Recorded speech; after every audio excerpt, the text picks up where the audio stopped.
19. The practices of a good religious.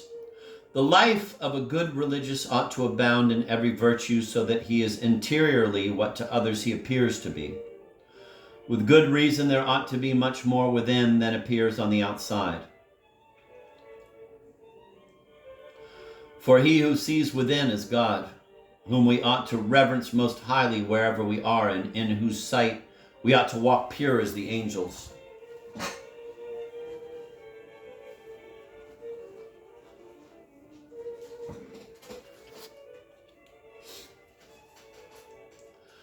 Each day we ought to renew our resolutions and arouse ourselves to fervor as though it were the first day of our religious life. We ought to say, "Help me, O Lord, in my good resolution and in your holy service. Grant me now this very day to begin perfectly, for thus far I have done nothing."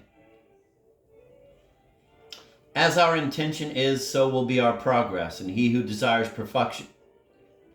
As our intention is, so will be our progress, and he who desires perfection must be very diligent.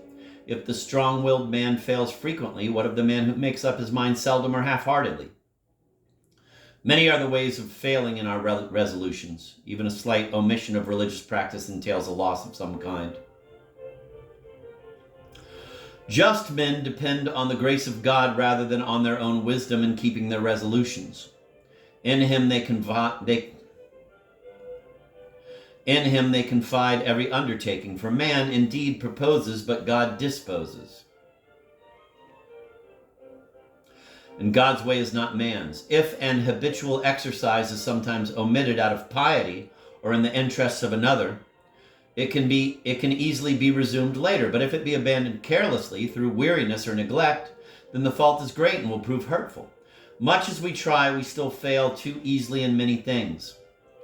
Yet we must always have some fixed purpose, especially against things which beset us the most. Our outward and inward lives alike must be closely watched and well ordered, for both are important to perfection. If you cannot recollect yourself continuously, do so once a day at least, in the morning or in the evening. In the morning, make a resolution, and in the evening, examine yourself on what you have said this day, what you've done and thought. For in these things, perhaps you have often offended God and those about you. Arm yourself like a man against the devil's assaults. Curb your appetite, and you will more easily curb every inclination of the flesh.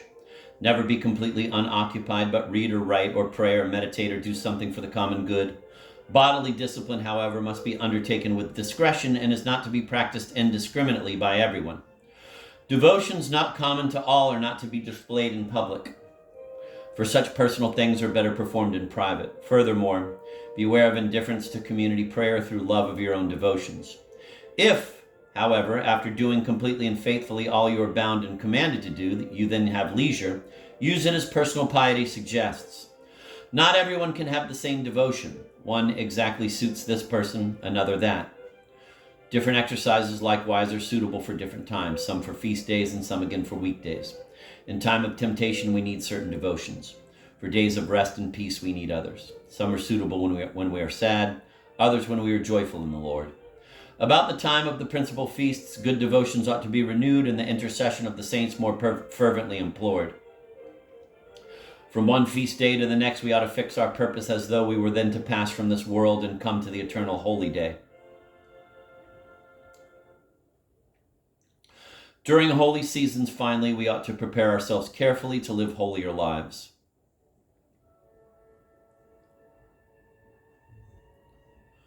And to observe each rule more strictly, as though we were soon to receive from God the reward of our labors. If this end be deferred, let us believe that we are not well prepared and that we are not yet worthy of the great glory that shall in due time be revealed to us. Let us try meanwhile to prepare ourselves better for death. Blessed is the servant, says Christ, whom his master, when he cometh, shall find watching.